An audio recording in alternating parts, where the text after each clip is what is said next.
Olá, pessoal! Eu me chamo Fernanda e a minha leitura crítica é sobre espionagem, polícia política, censura e propaganda, os pilares básicos da repressão, de Carlos Fico. Esse é o sumário, né, com os tópicos sobre a minha apresentação e a minha visão geral do texto, as minhas reflexões e as referências de onde foram tiradas as imagens e as informações. O texto ele começa destacando que há várias maneiras de contar a história do regime militar, desde análises políticas até relatos da repressão e da resistência. O texto ele também mostra como a historiografia tem evoluído, principalmente com o acesso a novas fontes. Um ponto central é a disputa pela memória, que de um lado tem as vítimas, os resistentes, e de outro os militares, que negam, relativizam os crimes cometidos. O autor ele também lembra que a denúncia da tortura começou cedo, com jornalistas como Carlos Heitor Cone e o Márcio Moreira Alves. Além disso, destaca que essa memória ela virou fontes essenciais de como objeto de estudo para os historiadores. Um dos desafios atuais é a exploração de novas fontes, principalmente as documentações sigilosas, como os arquivos do DOPS, da censura, do Ministério da Justiça e de acervos pessoais militares. Muitos dos documentos produzidos pelos órgãos da repressão, como DOPS, DOI-CODE, SNI e a própria censura federal, ainda estão sob o sigilo total ou foram parcialmente liberados. Alguns arquivos foram escondidos, destruídos ou mal catalogados, o que dificulta, né, o descobrimento de novas informações sobre o que aconteceu durante a ditadura militar aqui no Brasil. Né? A linha dura, ela foi um grupo inicialmente formado por oficiais intermediários, como os majores e os coronéis, com discurso anticorrupção e anticomunismo. A linha dura ela pressionou por instrumentos legais para repressão como o AI-2 e, sobretudo, o mais pesado de todos, o AI-5, consolidando-se como uma comunidade de segurança. Essa comunidade ela passou a operar com três pilares básicos da ditadura, que seriam a espionagem, a polícia política e censura. A propaganda também ela era usada como suporte, né? O Golbery do Couto e Silva teve um papel crucial na criação do Serviço Nacional de Informações, que é o SNI. Ele mesmo, o próprio Golbery, ele reconheceu depois que teria criado um monstro ao perceber que o sistema de informações sairia de controle com a ascensão da linha dura, né?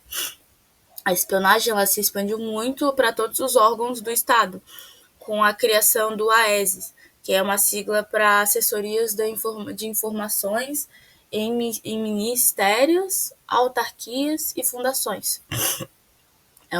Virou uma rede de vigilância nacionalizada. O CISNI, Sistema Nacional de Informações, era fundamentalmente um sistema de inteligência, mas com veículos indiretos com a repreensão, com vínculos indiretos. Enquanto o SNI focava na coleta e análise de informações, os COD-DOI, eles praticavam prisões e torturas, eles atuavam de forma mais direta na repressão violenta. O CISNE, ele reunia os sistemas setoriais de informações dos ministérios civis e militares, operando com informações e contra-informações, dentro do Brasil e no exterior, com o status ministerial. Coordenava também essas ações, mas não controlava todos os órgãos repressivos, como o CODIDOI. As atividades do SNI consistiam em escutas telefônicas, produção de relatórios e levantamento de dados sobre os cidadãos. Em 1981 foi criada a Escola Nacional de Informações, a ESNI, para a formação, né, de agentes civis.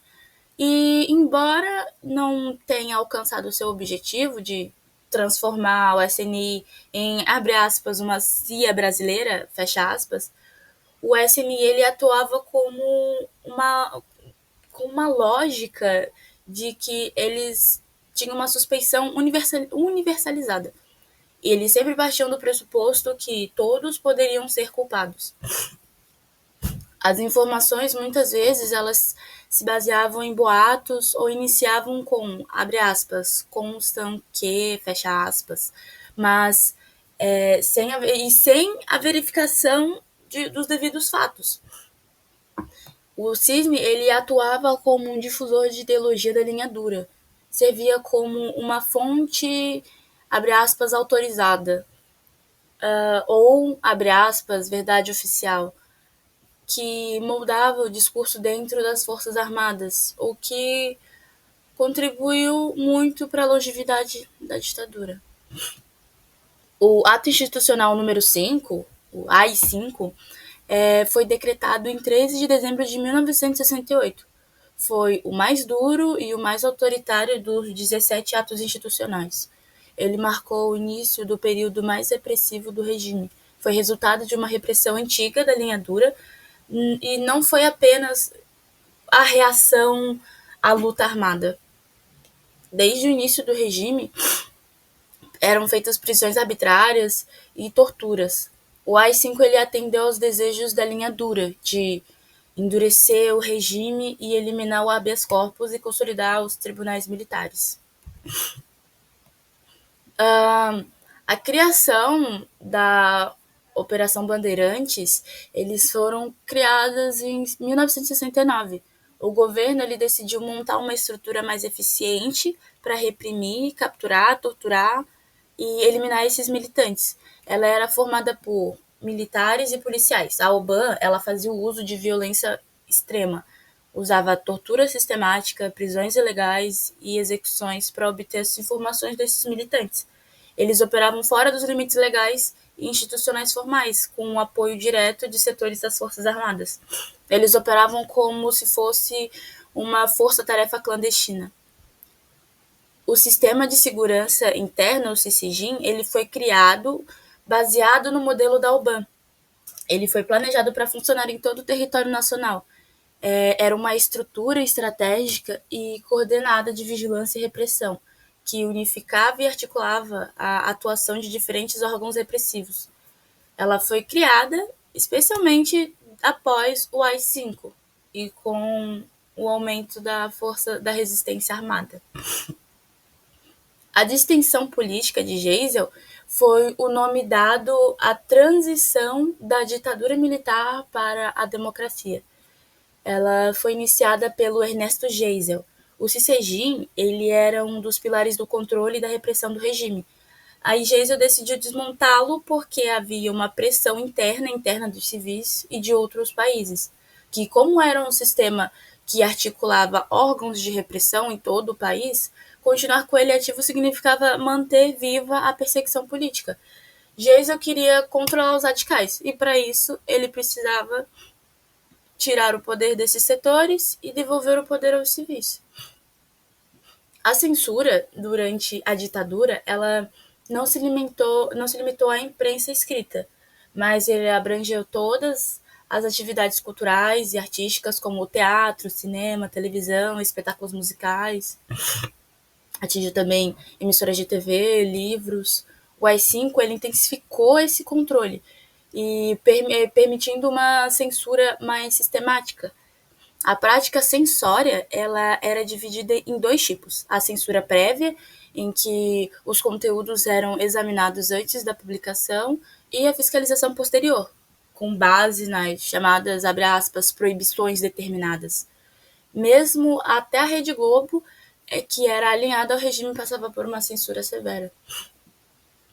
A partir de 1969, com a posse do general Emílio Garrastazu Médici, a propaganda governamental ganhou um novo impulso. O coronel Otávio Costa foi nomeado chefe da ERP, que é a sigla para Assessoria Especial de Relações Públicas, que é o órgão responsável por desenvolver estratégias de comunicação para promover o regime. Enquanto a ERP buscava educar o povo por meio de uma propaganda emocional, ética e menos autoritária, setores do exército defendiam uma comunicação mais dura e baseada na demonstração de força. A propaganda da ERP ela funcionava na prática como um instrumento de legitimação do regime e de ocultação da repressão. Aí aqui eu trouxe as minhas reflexões.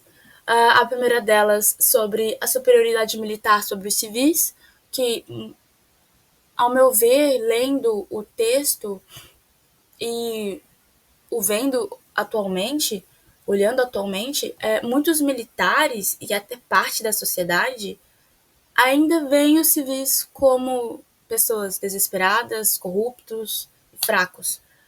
E os militares como honestos, técnicos e patriotas. Mesmo com o fim formal da ditadura, a lógica da superioridade militar sobre os civis ainda resiste, por conta de doutrinas que foram herdadas, né, por crises políticas e também a falta de responsabilização pelo passado. Foi como se tivesse apenas fingido que nada daquilo existiu.